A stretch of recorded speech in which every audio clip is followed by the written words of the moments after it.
Perfect teeing it up, Chuck. Thank you.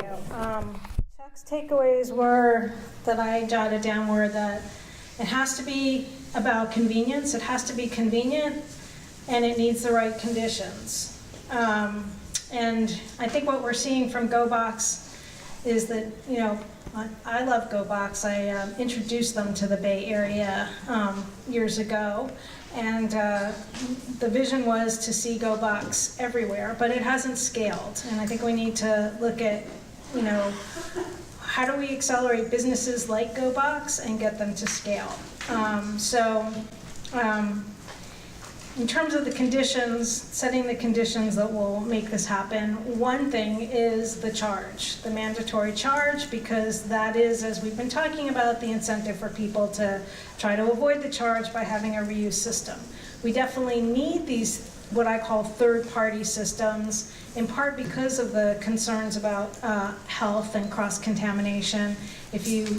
And also convenience. So if you can just imagine that instead of having to schlep your cup and your reusable cup and your reusable food container with you everywhere you go, if you can just show up at your coffee shop or your takeout food vendor and have an easy, convenient, already sanitized container or cup available to you, and you're going to avoid the charge, you're going to do that, especially if it doesn't cost you money. And I want to talk about the different systems.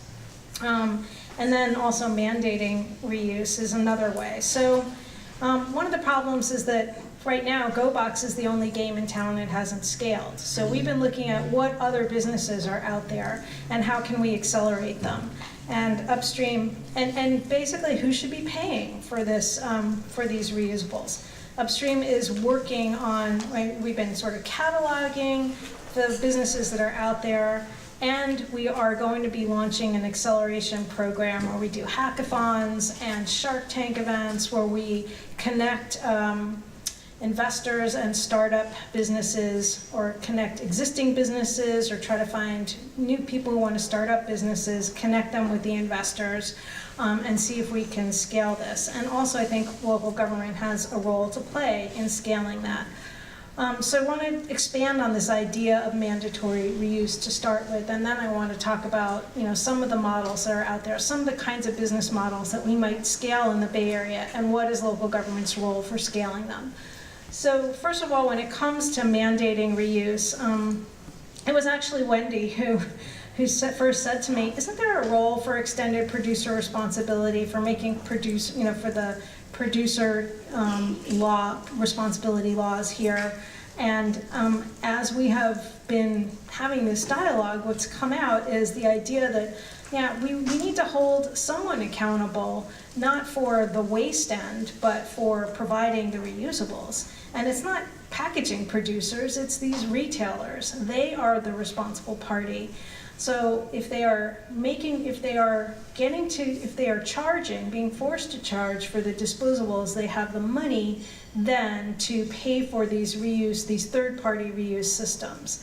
And that's the vision of a producer responsibility, an EPR take on this idea is having them provide the reuse option, and the way that EPR laws are generally structured for that deal with waste is that the producers can either go it alone, provide their own system, or they can be part of a producer responsibility organization. And we can apply that same structure to the retailer responsibility model here, which is that, you know, Starbucks might want to have its own, you know, if you mandate reuse, you might mandate that they provide reusables, they can do it in either one of these two ways. Maybe Starbucks doesn't want to collaborate with all the other cafes in Berkeley or in a jurisdiction. Maybe they want to have their own marketing and their own cups that, you know, are returnable only at Starbucks. So they could choose to go it alone, or they could choose to be part of a pooled community-wide system. That's just a thought. But in mandating this, well, first let me just roll it back. just say, so that's one policy option, is mandating that retail food service providers provide reusables. But the other thing that we need is to have systems in place to support that. And so looking at what's out there, we've been sort of cataloging them. We found a whole bunch of programs, not in the United States, well, not local, that are deposit systems, which is very different from the Go Box model. It's more like a rental system where the customer rents the cup or the container through a deposit, and then they get that then they get their deposit back.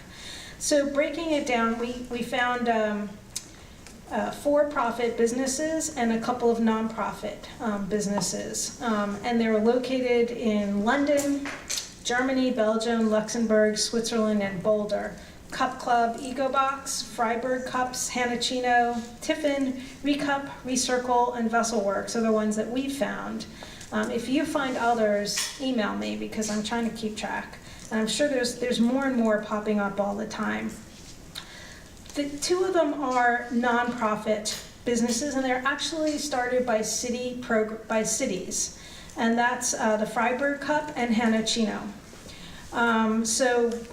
Freiburg Cup is in the city of Freiburg in Germany, and Hanachino is in Hanover, Germany. So German cities are really trying to tackle this on their own without waiting for the private sector. The rest of them are for-profit. What are their characteristics? Most of them are cups only, except for EcoBox. It's food containers and utensils, and rCircle is cups and containers. The deposit the customers pay varies from 25 cents to €5, €1, €2, 20 euros on the stainless steel. Return is usually to the venue, except Vesselworks, which has a kiosk system in addition.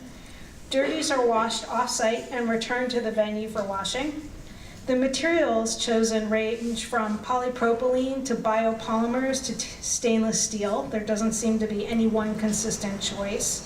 And these are very small startups. The biggest one is rCup, which has 1,100 business customers to date and is in 13 cities in, I think it's in 13 cities, but I can't remember which country, sorry. And they are also very recent businesses. The first one started in 2014.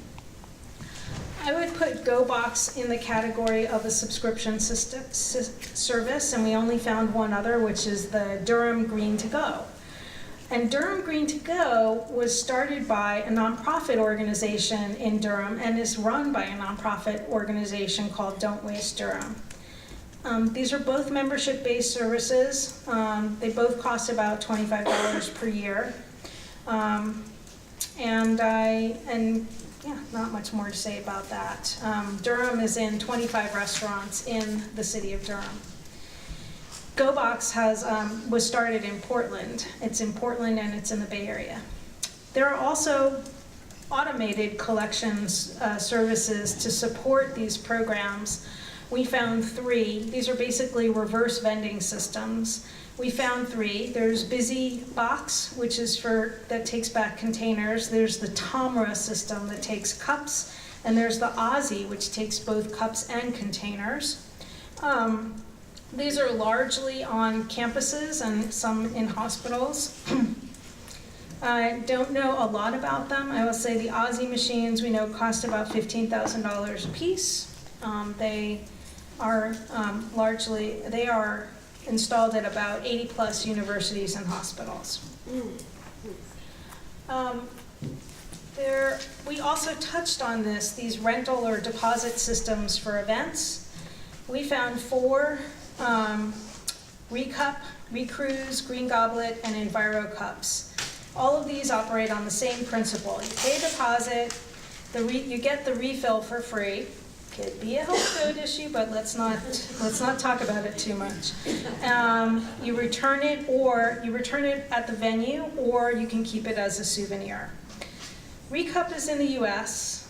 ReCruz is specifically in Santa Cruz, and it's a mason jar program. GreenGoblet's in New Zealand, and the EnviroCup is in the UK and Europe.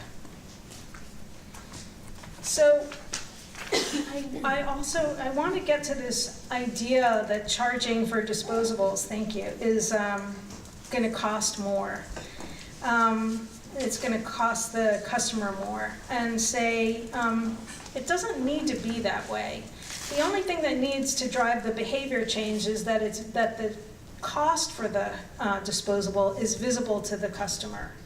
And Martin mentioned this study that was conducted in Berkeley, where they actually had this visible charge to the customer, but they didn't do it as an additional cost on your coffee. They discounted the coffee and made the cup, the disposable cup, a 15-cent charge. So the amount that that cup basically cost the business. They created a discount, but they made it seem not like a discount, but like a charge. And what they found, this was a study conducted in 2016 by Cal Zero Waste and Telegraph Green in collaboration with Cafe Strada.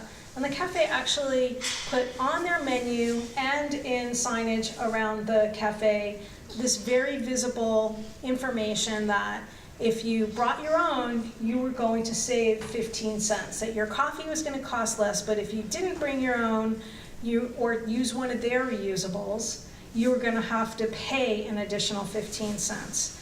And the results were that the frequency of bring your own reusable cups increased more than six-fold, from 25 times per day to 156 times per day.